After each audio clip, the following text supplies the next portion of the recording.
அவர் ஆசீர்வதிச்சார்னா ஒரு மனுஷனுடைய லைஃப்பில் அவன் ஃபஸ்ட்டு என்ன தெரியுமா ஆவான்? ஷாக் ஆவான். கரண்ட் அடித்த மாதிரி இருக்கும். என்னடா நடந்துச்சு ஒரு நிமிஷத்துலன்ற மாதிரி இருக்கும். இது மாதிரி ஆண்டவர் ஷாக் அடிக்க வைப்பார். எப்படின்னா பேதுருவனுடைய லைஃப்பை எடுத்து பாருங்க. பேதுரு தன்னுடைய படவுல உட்காந்துட்டு வலைகளை அலசி பார்த்துக்கிட்டு இருக்கிறான். எந்த மீனுமே கிடைக்கல.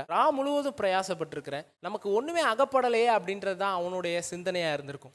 இப்போது அந்த இயேசு நம்மக்கிட்ட வந்திருக்கிறாரு. இயேசு வந்துட்டாருன்னா நான் ஒரு மீனும் பிடிக்காமல் இருந்தேன். இயேசு என்ன தெரியுமா பண்ணுவார்? என்னோட கனவை நிறைவேற்றுவார். என்னோட கனவு என்ன தெரியுமா? ஒரு மீனும் பிடிக்காத என்ன சில மீன்களை பிடிக்க வைப்பார் அப்படின்றது அவனுடைய கனவாக இருக்கும். இப்போ அவன் சொல்கிறான், முழுவதும் பிரயாசப்பட்டேன், எனக்கு மீன் கிடைக்கல. ஆனால் நீங்கள் சொல்கிறீங்க, நீங்கள் சொல்கிறதுக்காக நான் அந்த வலையை எடுத்து போடுறேன் ஆண்டவரே. அப்போ என்ன தெரியுமா ஆகும்? கண்டிப்பாக நீங்கள் எனக்கு மீனை கொடுப்பீங்க. நான் ஒன்றுமே இல்லாமல் போகிறதுக்கு நான் கொஞ்சோண்டு வாங்கிட்டு போயிடுவேன். அவன் ஒரு கனவு கண்டு வச்சிருப்பான். இப்போது அந்த வலையை வீசினோடனே அங்கே திரளான மீன்கள் வந்து பிடிச்சோடனே பேதுரு அதை பார்க்குறான். பேதுரு பார்த்து சொல்கிறான், ஷாக் ஆயிட்டான். திரளான மீன்களே அவர்கள் பிடித்தபடினால் அவன் பிரமிப்படைந்தான் அப்படின்னு இருக்கு. அப்படின்னா என்னன்னா ஷாக் ஆயிட்டான். அவன் சொல்கிறான், நான் பாவியா இருக்கிறேன், என்னை விட்டு விலகி போயிருங்கன்ட்டு. அப்போனா அவன் கனவுல கூட அவன் நினைக்கல இந்த அளவுக்கு நான் பிடிப்பேன்னு. அவன் கனவுல கூட அவன் நினைக்கலன்னு அர்த்தம். நான் சொல்றேன், நீங்க கனவுல கூட நினைக்காத மாதிரி ஆண்டவர் உங்களை உயர்த்துவார். God will bless you to the extent which you have not dreamt. நீங்க கனவுல கூட பார்க்காத ஒரு உயரத்துல உங்களை ஆசீர்வதிப்பார். அவன் பிரமிப்படைஞ்சிட்டான்.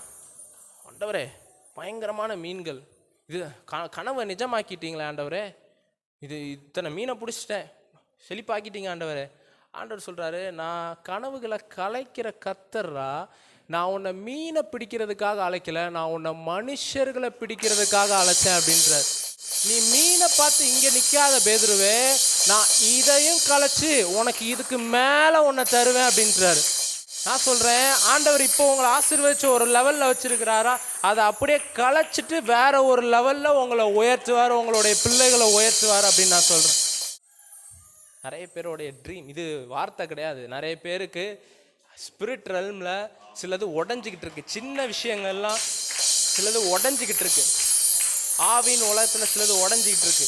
பெரிய பெரிய விஷன்ஸ்னால ஆண்டவர் இதில் இருக்கிற நிறைய பேரை எழுப்பிக்கிட்டு இருக்கிறார், நிரப்பிக்கிட்டு இருக்கிறாரு. சிலரை எழுப்ப போகிறார் அப்படி.